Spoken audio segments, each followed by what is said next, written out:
नमस्ते सबैजनालाई। यो कुरा चाहिँ धेरै अगाडि भन्न मन थियो, तर समय र परिस्थितिले यति गहिरो चोट दिएको थियो कि त्यहाँबाट आफूलाई सम्हालिन अलिकति समय लाग्यो। तर पनि आज यो कुरा तपाईँहरू सामु सेयर गर्न गइरहेको छु।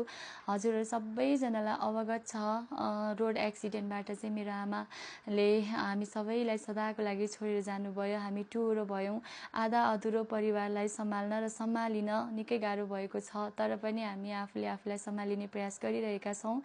र नेपाल सरकारले रु 5 लाख रुपियाँ क्षतिपूर्ति बापत दिनुभएको छ र त्यो पैसाले मेरो आमा फर्केर त आउनुहुन्न। तर म चाहन्छु एउटा आमा बुबाको लागि केही गरौँ, समाजको लागि केही गरौँ भन्ने एउटा सपना बोकेको कलिलो उमेरमा नै एउटा घातक रोगले आक्रमण गरेको, एउटा किडनी ट्रान्सप्लान्ट गर्नको लागि तयारी अवस्थामा बसेको तर आर्थिक अभावकै कारणले रोकिएको त्यस्तो बिरामी हुनुहुन्छ भने चाहिँ मलाई सम्पर्क गर्नुहोला। यदि त्यो पैसाले तपाईँको उपचार सफल भयो भने म मेरो आमालाई मेरै वरिपरि पाउनेछु। मेरै आमा वरिपरि हुनुहुन्छ भन्ने आभास चाहिँ मलाई हुनेछ है।